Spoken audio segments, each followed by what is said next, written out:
देखो लास्ट हमने सर्चिंग देखा था। सर्चिंग के हम एक दो वीडियोस पहले भी देख चुके हैं, जिसमें हमने करा था, एक तो करा था हमने लीनियर सर्च, और दूसरा करा था हमने बाइनरी सर्च।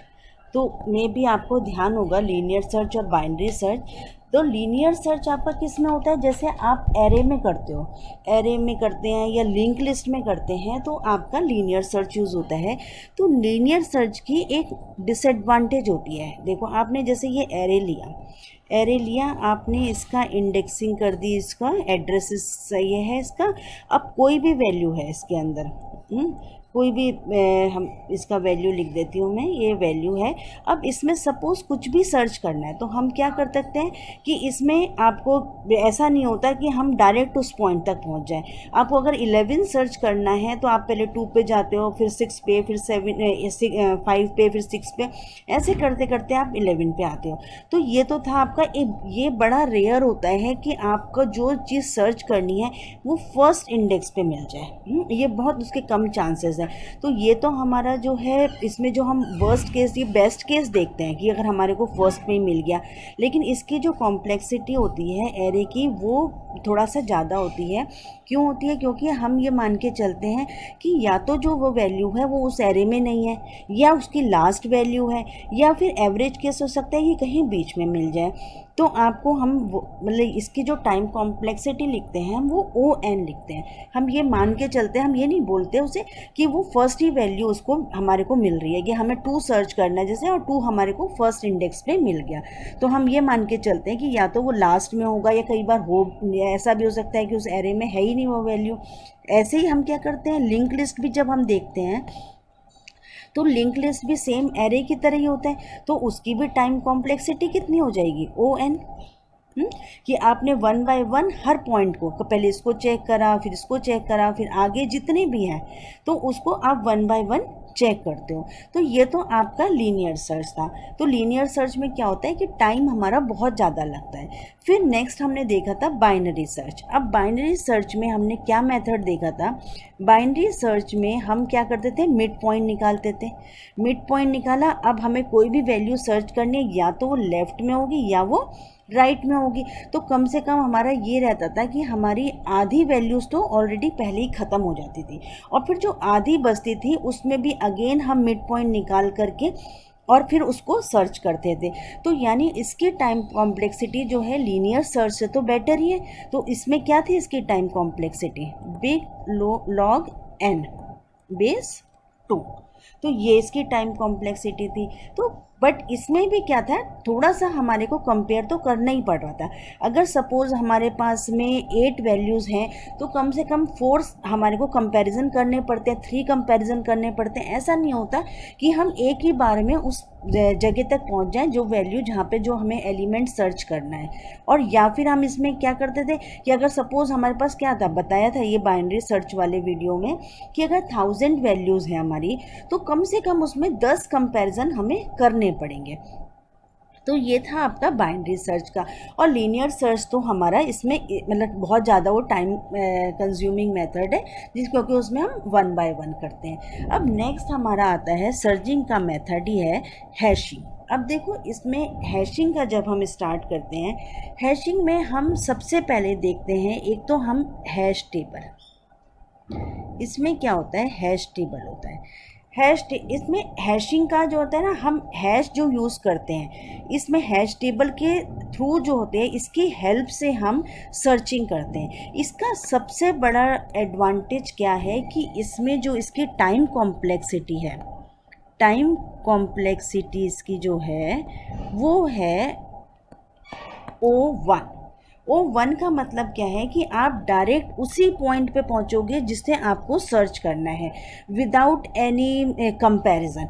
तो इसमें क्या हो जाएगा, ये हमारा सिस्टम फास्ट हो जाएगा एज़ कंपेयर टू लीनियर और बाइनरी सर्च की, क्योंकि इसकी टाइम कॉम्प्लेक्सिटी है O1, कि आप डायरेक्ट उस जगह पहुंच जाते हैं। अब इस टाइम कॉम्प्लेक्सिटी को हम, या इस हैशिंग की सर्चिंग को हम करते कैसे हैं, इसको हम करते हैं बाय यूजिंग हैश टेबल।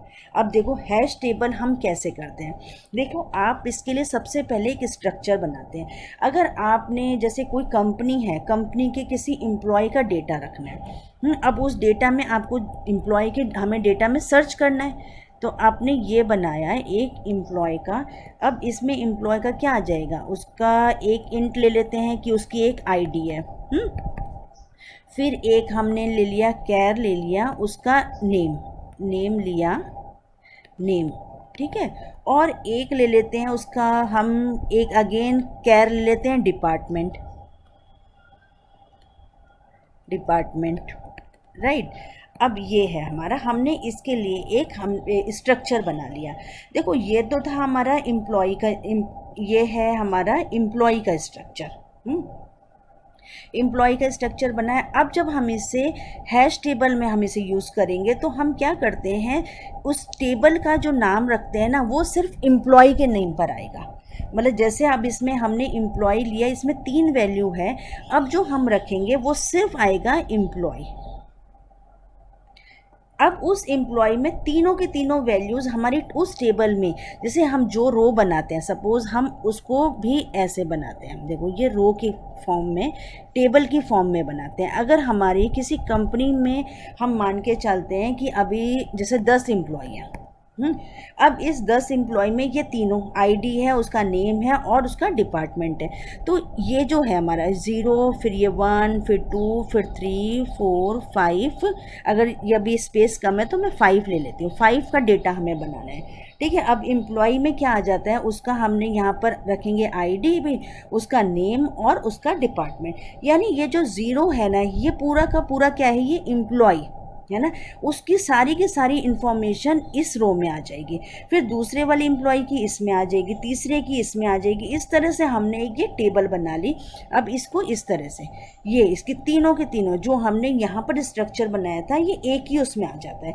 और ये जो होती है इसकी, यहाँ से ये जो है, ये एक तरह से इसका जो है की वैल्यू मान लेते हैं, इसको की वैल्यू ले लेते हैं। या फिर एम्प्लॉय का जो है जैसे वो एम्प्लॉय नंबर हो जाता है, कुछ भी मान सकते हैं इसको, ये की वैल्यू है।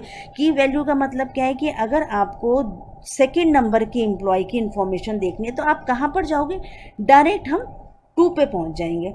ऐसा नहीं होगा कि हम किसी और पे जाएंगे, हम डायरेक्ट 2 पे पहुँचेंगे। अब लेकिन देखो 2 पे हम डायरेक्ट पहुँच रहे हैं और उस एम्प्लॉय की इंफॉर्मेशन हमें इस इंडेक्स पे मिल जाएगी पूरी की पूरी। उसका नेम भी मिल जाएगा, उसकी आईडी भी मिल जाएगी, उसका डिपार्टमेंट भी मिल जाएगा, सारी इन्फॉर्मेशन। बट ये जो की वैल्यू है ना, यहाँ पर ये जो की वैल्यू है और हम 2 पे पहुँच रहे हैं, तो ये भी तो प्रॉब्लम है कि अब हम इसको कैसे डिसाइड करेंगे।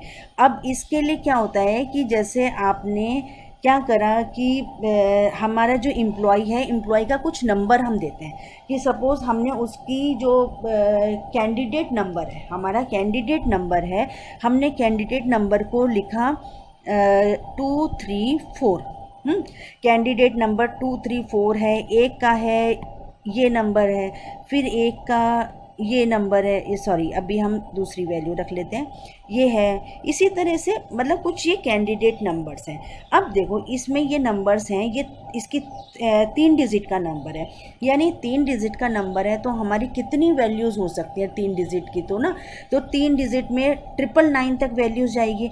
अब उसमें इतने यानी कैंडिडेट हो सकते हैं। अब उतने कैंडिडेट्स में हम कैसे सर्चिंग करेंगे, हमारे को कुछ ना कुछ इंडेक्सिंग करनी पड़ेगी। तो हम इसके मतलब ये तो हमारे को गिवन है ना कि भाई इसका एम्प्लॉय का ये नंबर है, कैंडिडेट नंबर इसका ये है, इसका ये है।